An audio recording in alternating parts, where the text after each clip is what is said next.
Juan Kapitulo 6, versikulo 35. Si Jesus miingon kanila, "Ako mao ang pan nga naghatag sa kinabuhi. Ang muari kanako dili nagayod gutomon, ug ang mutuo kanako dili nagayod uhawon." Ang mga puno Pan sa kinabuhi. maglikon unta sa mong pagtuo ug gagaka kami sa pagtuman sa imong mahal nga kasuguan. Ginumana kaninyo. Santos Ebanghelyo sumala ni San Juan. Si Jesus miingon kang Nicodemo, siya nagikan sa itaas, labaw sa tanan. Siya nagikan sa yuta, yutanon. Ug nagsulti siya mahitungod sa butang yutanon. Siya nagikan sa langit, labaw sa tanan. Nang matuod siya sa iyang nakita, kung nadungog, apan walay mituo sa iyang gisulti. Ang mutuo sa iyang mensahe, nagmatuod kung matinud-anon ang Diyos. Kang sinugo sa Diyos nagsulti sa mga pulong sa Diyos o sa walay sukod, ang Diyos naghatag kaniya sa iyang espiritu. Ang amahan nahigugma sa iyang anak o gitugyan sa amahan ang tanan ngadto kaniya. Ang mutuo sa anak may kinabuhing dayon. Pandili mutuo sa anak, dili makabaton sa kinabuhing dayon. Hinunua, kaligutgutan siya sa Dios hangtod sa kahangturan. Ang Ebanghelyo sa Ginoo. Pasalamati ang Ginoo kay siya maayo, ang iyang gugma mulungtad hangtod sa kahangturan.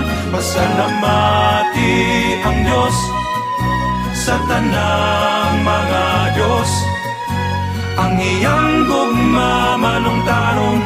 Pasalamati ang Ginoo sa mga Ginoo, ang iyang gugma malungtaron.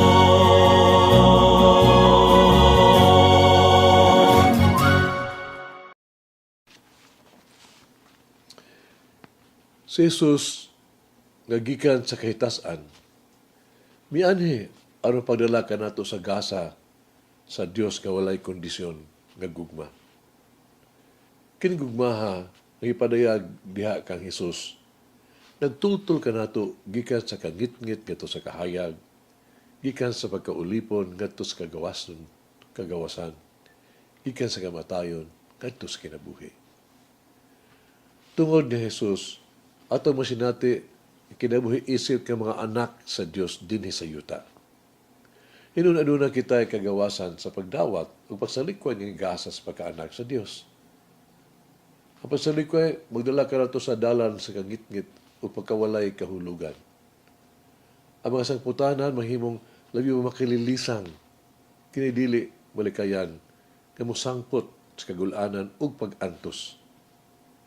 Kinisagad, gihubag ingog silot sa Dios diya sa tawatog Hebrehanong kasulatan. Dili ang kasuko sa Dios ang hinungdan sa tuang pag-antos. Dili. Kundili ang atong alang pagdumili sa pagdawat sa gasa sa kahayag o kinabuhi ang itanyag sa Dios kanato. Ato ang pag-antos kini tungod ra sa ato ang binuhatan, kaugaling binuhatan. O masulbad kini, pinagis pagbalik nato sa Dios. Ang gasa sa Dios kanato, wala laing kondisyon. Nga gugma, ug atong laang kining buhaton dawaton. Ngayon po kita, amahan namo, naghangyo kami sa imong tabangan kami, nga madala kining mensahe sa pagkabanhaw ngadto sa kalibutan. Tabangan mo kami sa kanunay, sa pagsangyaw kang Kristo ang amo ang sa pagsangyaw tungod kay ang pagkabanhaw na pakita kanamo nga siya ang kahulugan sa kasulatan. Kami nag-ampo ang pagkabanhaw makapahinumdum kanamo sa mga kamatuuran, maong kamatuuran gusto manamo og dili. Palabaw sa tanan, tabangi kami nga mahinumdum nga mo ang pagkabanhaw mapakita kanamo nga si Jesus maong hari nga gipangandoy sa mo ang kasing-kasing.